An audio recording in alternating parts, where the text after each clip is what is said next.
Hello learners, welcome to my channel enlighten knowledge. आज हम study करने जा रहे हैं प्रोडक्शन फंक्शन में आइसोक्वेंट्स के बारे में।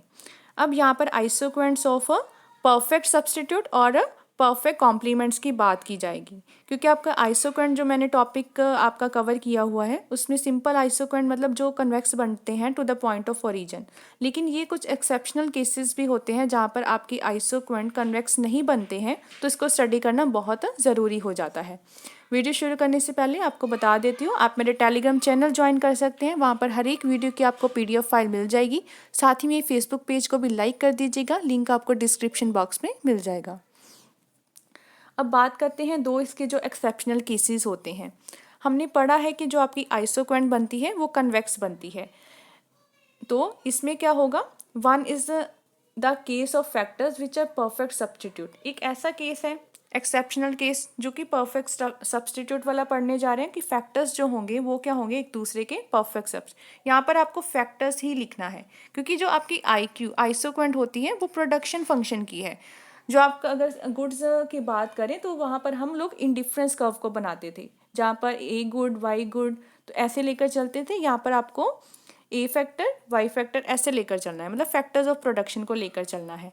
When the two factors are perfect substitute of each other, then each of them can be used equally well in place of other. Perfect substitute है, इसका मतलब कि एक की जगह आप दूसरे को यूज कर सकते हो, बिल्कुल परफेक्टली यूज कर सकते हो। जैसे लेबर एंड कैपिटल मानकर चलो, लेबर नहीं है कैपिटल यूज कर सकते हो, कैपिटल नहीं है लेबर यूज कर सकते हो। मतलब ये दोनों की दोनों चीजें क्या होने वाली हैं, आपकी परफेक्ट सब्स्टिट्यूट्स हैं, एक के बदले में दूसरा यूज कर सकते हो।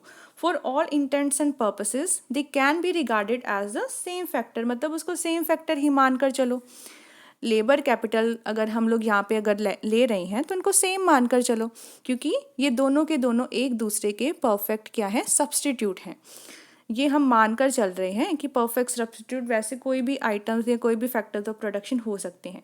Therefore the marginal rate of technical substitution between two perfect substitute factor remains constant. तो मार्जिनल रेट जो हमने टेक्निकल सब्स्टिट्यूशन वाला किया है, marginal rate of technical substitution, ये क्या रहने वाला है बच्चे, कांस्टेंट रहने वाला है, क्योंकि दोनों में कोई फ़र्क नहीं पाया जाएगा। परफेक्ट सब्स्टिट्यूशन आपके पास अवेलेबल है। वैसे अगर हम बात करें तो हम क्या करते होते थे, अगर एक फैक्टर कम किया है दूसरा बढ़ाना पड़ेगा, एक बढ़ाया है दूसरा कम करना पड़ेगा। जैसे कि indifference curve as a factors की बात कर गुड्स की बात करते होते थे, वैसे आइसोक्वेंट्स में फैक्टर्स की बात की जाती थी। तो इसमें अगर ऐसा होने ही नहीं वाला है तो मतलब आपका marginal rate of technical substitution बिल्कुल कांस्टेंट रहने वाला है। Since marginal rate of technical substitution remain same through out, तो यहाँ पर marginal rate of technical substitution बिल्कुल एक जैसा सेम रहने वाला है। आइसोक्वेंट्स कैसे बनने वाली हैं सब्स्टिट्यूट्स की, स्ट्रेट लाइंस। अब हम इसको बना लेते हैं, ये कन्वेक्स नहीं बनेगी, स्ट्रेट लाइंस बनेंगी।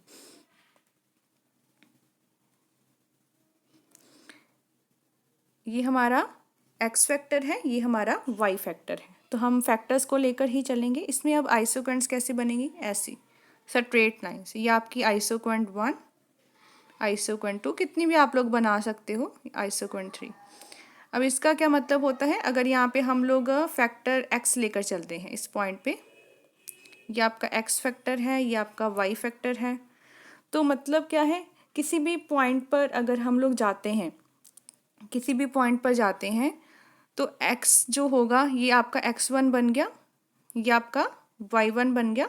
मतलब इसमें जो ये वाला रेशियो आने वाला है ना, बिल्कुल सेम आएगा। अब ये लेकर चल रो, x2 बन गया, ये y2 बन गया। तो हम लोग क्या करवा रहे हैं, इसमें जो आपका ये बड़ा है या ये कम हुआ है, ये जितना बड़ा है ये उतना ही कम होगा, ये जितना कम हुआ है उतना ये बढ़ेगा। इसका मतलब यहाँ पर marginal rate of technical substitution आपका कांस्टेंट रहने वाला है। जैसे कि मैं आपको बता देती हूँ कि अगर हम स्ट्रेट लाइन ड्रॉ करवाते हैं, परफेक्ट प्रोपोर्शन में ही ड्रॉ करवाते हैं ना, परफेक्ट प्रोपोर्शन में ही आपकी क्या है, स्ट्रेट लाइन को ड्रॉ करवाया जाता है। जैसे फॉर एग्जांपल हम कोई भी ऐसी चीज़ मानकर चलते हैं, ये यहाँ पर 1 2 3 और 4 ले लो, ये फैक्टर्स ले लो, चलो यहाँ पर भी ले लेते हैं 1 2 3 एंड 4, ये हमने अब बनानी है। जैसे मैं ये 1 यूनिट फैक्टर का यूज़ कर रही हूँ, 1 यूनिट फैक्टर का यूज़ करवा रही हूँ और 4 यूनिट्स वाई फैक्टर का यूज़ करवा रही हूँ। ठीक है, अगर मैं क्या करती हूँ, इसको बढ़ाती हूँ, एक्स वाली यूनिट को एक्स वाला फैक्टर बढ़ाती हूँ तो वाई वाला फैक्टर कम तो होगा लेकिन उतने ही प्रपोर्शन में कम होगा। ये एक बढ़ाया, ये एक कम हो गया। वैसे ही फिर से ये एक बढ़ाया, ये एक कम हो गया। वैसे ही ये चलता है, एक बढ़ाया एक कम हो गया। तो दैट मीन्स जो ये आपकी लाइन आ रही है ये प्रोपोर्शनल है, बिल्कुल प्रोपोर्शनल है। तो marginal rate of technical substitution कैसे निकलेगा? जो आपने गेन किया है, लॉस किया है, वही सारा कुछ लिखना होता है। एक गेन किया, एक लॉस किया, सब में एक एक ही आएगा ना, 1 1 ही आएगा। तो इसका मतलब यहाँ पर आपका जो ये रहने वाला है marginal rate of technical substitution, वो कांस्टेंट रहने वाला है, जिस वजह से हमारी क्या ये बनेगी, स्ट्रेट लाइंस बनेगी। परफेक्ट सब्सटीट्यूट में आपकी स्ट्रेट लाइंस बनेगी, ये ऐसे बनने वाली है। कितनी भी हम लोग बना सकते हैं एक पे, Q1 Q2 Q3, मतलब इनके लेवल्स हैं। और भी आप लोग फैक्टर्स ऑफ प्रोडक्शन को बढ़ाते हो। क्लियर हो गया? परफेक्ट सब्सटीट्यूशन में मतलब एक प्रोपोर्शन में चलते हैं, वो एक बढ़ाया वो एक कम होगा, मतलब दोनों में कोई डिफरेंस नहीं पाया जाता, बिल्कुल बिल्कुल सेम आपने प्रोपोर्शन लेकर चलना है। वैसे आइसोकॉन्ट की अगर बात की जाए सिंपली, तो वो कन्वेक्स होते थे, वो ऐसा नहीं चलता था। उसमें जो आपकी रेशियो होती थी ना, वो डिमिनिशेस होती रहती थी। Marginal rate of technical substitution goes on diminishes, लेकिन इसमें आपका क्या रहने वाला है, सेम रहेगा। In the case of only in the case of perfect substitutes में। अब बात करते हैं कॉम्प्लीमेंट्स की। Another exceptional case of factors which are perfect complements. Complements में अब आपके बनेंगे राइट एंगल्ड। कॉम्प्लीमेंट्स में बनेंगे राइट एंगल्ड। ये भी आपका, अगर आपको याद हो, इंडिफरेंस कर्व में हमने जैसे सब्सटीट्यूट बनाए थे, जैसे कॉम्प्लीमेंट्स बनाए थे, वहाँ पर भी कॉम्प्लीमेंट्री क्या था, राइट एंगल था ना, जहाँ पे मैंने आपकी एग्जांपल ली थी राइट शू और लेफ्ट शू वाली। अब अकेला राइट शू पहन के तो निकल नहीं जाओगे, लेफ्ट शू पहनोगे साथ में, तो दैट मीन्स दोनों के दोनों, मतलब एक के बिना दूसरा नहीं चल सकता। ये वाला टॉप कंडीशन मैंने आपको करवाई थी ना, एक के बिना दूसरा अधूरा है। तो दैट मीन्स यहाँ पे क्या होगा, परफेक्ट कॉम्प्लीमेंट्स में राइट एंगल बनेंगे आइसोक्वेंट्स भी आपकी।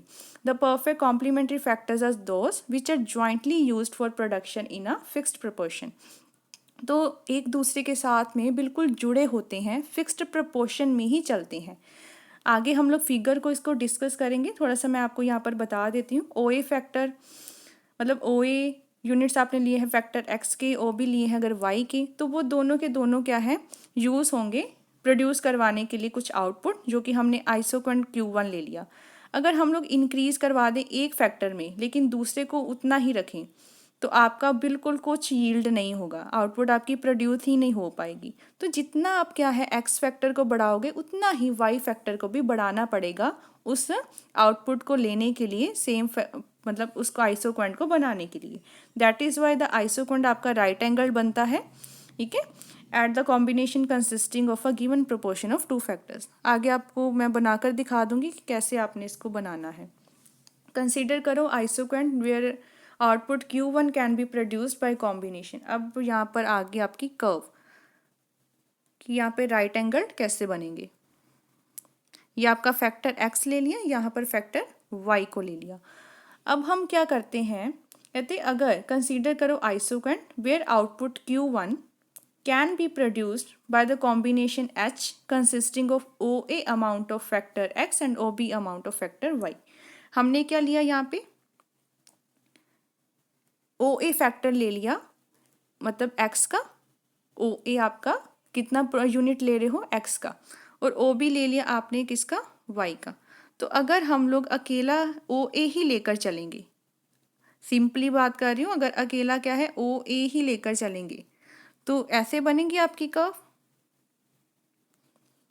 वर्टिकल बनेगी। सिर्फ और सिर्फ अगर OA लेकर चलते हैं तो आपकी ऐसे बन जाएगी। तो इसका मतलब क्या है, यहाँ पर कोई आउटपुट प्रोड्यूस ही नहीं होगी। तो हमें क्या लेना पड़ेगा, उतना ही जितना OA लिया है फिक्स्ड क्वांटिटी में, उतना ही OB लेना पड़ेगा। ये OB लेना पड़ेगा बिल्कुल उतना ही। ये अगर इतना लिया फिक्स्ड प्रोपोर्शन में ये भी उतना ही लेना पड़ेगा। तो यहाँ पर हम एच बना देते हैं।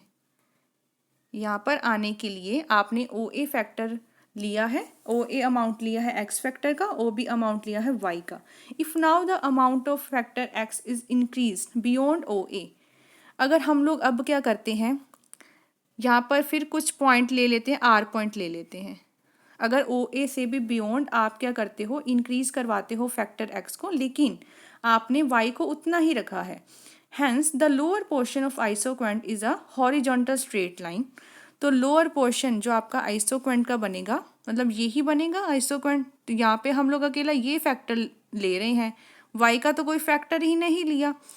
तो हम क्या करेंगे, यहाँ पे आपकी लाइन कोई आइसोक्वेंट शो नहीं करवाएगी, कोई आउटपुट शो नहीं करवाएगी। Likewise if the amount of factor Y is increased beyond O B, अगर वाई को इंक्रीज किया जाए बियॉन्ड ओ बी, मतलब ये वाली कंडीशन वो लेकर चले हैं, इसको जो फिक्स्ड फैक्टर लेना है उतना ही आपने क्या है, इसको भी लेना पड़ेगा ये कंडीशन को फुलफिल करवाने के लिए। और ये जो आपकी कर्व्स बनाई जा रही हैं, ये वाली कर्व्स आपकी जो फिक्स्ड फैक्टर में बनाई जा रही हैं, ये होती है आपकी आइसोक्वेंट। Q1 राइट एंगल बनेगा। वैसे ही इतना प्रोपोर्शन आपने लिया है, यहाँ पर हम पॉइंट दे देते हैं S को, और इतना आपने प्रोपोर्शन किसका लिया है, OR का। और ये जहाँ पर मीट करेगी ये वाला पॉइंट है, वो आपका क्या बनेगा, राइट एंगल बनेगा। वैसे ही सेम प्रोपोर्शन में चलते जाएंगे। ये जितनी भी आप बनाना चाहो उतनी बना सकते हो। ये क्या होगी, आइसोक्वेंट 2। वो क्या कह रहे हैं, अगर आपने y को भी उतना ही इंक्रीज किया, फिर आप लोग क्या करवा सकते हो, उस आउटपुट को प्रोड्यूस करवा सकते हो। Hence the upper portion of isoquant is a vertical straight line. Upper portion आपका वर्टिकल स्ट्रेट लाइन बनेगा, नीचे वाली आपकी हॉरिजॉन्टल बनती रहेगी। In case of perfect complementary factors output can be increased, मतलब हम लोग आउटपुट को बढ़ा सकते हैं। कैसे, अगर हम दोनों फैक्टर्स को फिक्स्ड प्रोपोर्शन में लेकर चलें। यहाँ पर आप थोड़ा सा ना इंडिफरेंस कर्व वाली एग्जांपल को लेके चलो। ये मत सोचना कि वहाँ पे अभी आप लोग भूल जाओ कि ये फैक्टर्स या गुड्स में होगा। जैसे मैंने एग्जांपल दी थी राइट शू और लेफ़्ट शू वाली, अगर ये आपने राइट शू पहन लिया, उतना ही प्रोपोर्शन आपको लेफ़्ट शू, अब 8 नंबर आपका राइट शू है, ठीक है, तो 7 नंबर थोड़ी लेफ़्ट शू डाल लोगे, 8 ही डाल लोगे। तो दैट मीन्स आपको फिक्स्ड प्रोपोर्शन लेकर चलना पड़ता है। ये मैंने गुड्स की बात की। यहाँ पर बस आपको यहाँ पे फैक्टर्स लेने हैं, फैक्टर एक्स फैक्टर वाई। जितना फैक्टर एक्स लेना है उतना ही फैक्टर वाई, ये पॉइंट मिल जाएगा। ये आपकी फिक्स्ड क्वांटिटी शो करवाती है, जो ये मैंने ये लाइंस बनाई है, फिक्स्ड क्वांटिटी। वैसे ही जितना ये लोगे उतना ही ये वाला पोर्शन भी लिया जाएगा फिक्स्ड क्वांटिटी में। ये दोनों के दोनों जो आइटम्स हैं वो फिक्स्ड क्वांटिटी में ही चलेंगे। दैट्स वाई आपकी जो ये बनती है ना, जो कर्व बनेगी वो राइट एंगल बनेगी। तो ये आप आगे आगे उसको बढ़ा सकते हो। नेक्स्ट है फिगर में हमने देखा, if the amount of factor X is increase to OR, जो कि OA से ट्वाइस था, मतलब OA से दुगना था ना वो चीज़, then the amount of factor Y को भी आपको उतना ही दुगना इंक्रीज करना पड़ेगा। ट्रिपल इंक्रीज करवाते हो, ट्रिपल इंक्रीज करवाना पड़ेगा। वैसे ही वैसे मतलब सेम प्रोपोर्शन में आपको वो चीज़ को भी इंक्रीज करवाना पड़ेगा, so that we have the same factor proportion. Output increases by same proportion as the increase in factors and we have a new isoquant Q2। मतलब हमें आउटपुट को भी उतना ही इंक्रीज करवाना है सेम प्रोपोर्शन में जैसे फैक्टर्स इंक्रीज हो रहे हैं। It should be noted that no substitution of factor is possible in case of perfect complements. अगर गुड्स परफेक्ट कॉम्प्लीमेंट्स हैं एक दूसरे की, तो मतलब वो सब्सटीट्यूट थोड़ी हो सकती हैं, एक के बदले में दूसरा नहीं यूज़ कर सकते।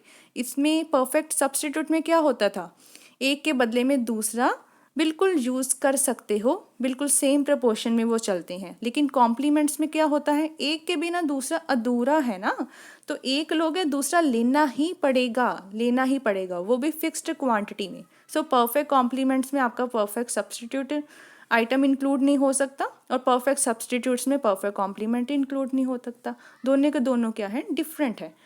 आई होप आपको यहाँ तक अच्छे से क्लियर हो गया होगा। तो ये ऐसे बनने वाली हैं, ये दो एक्सेप्शनल केसेस होते हैं आइसोक्वेंट्स के, एक परफेक्ट सब्सटीट्यूट वाली आइटम, एक परफेक्ट कॉम्प्लीमेंट्री वाली आइटम। तो आगे हम जो डिस्कस करेंगे वो है आपका कॉप डॉगलस प्रोडक्शन फंक्शन। बहुत ज़्यादा इंपॉर्टेंट टॉपिक है, तो कल हम उसको डिस्कस करेंगे। आई होप यहाँ तक आपको क्लियर हो गया होगा। कोई भी कन्फ्यूज़न हो, कोई भी डाउट हो, मुझे कमेंट सेक्शन में पूछ सकते हैं। तो वीडियो अगर हेल्पफुल लगी हो तो इस चैनल को ज़रूर सब्सक्राइब कीजिए, like share and comment and press the bell icon, ताकि हर वीडियो की नोटिफिकेशन आपको टाइम टू टाइम मिलती रहे। Thank you.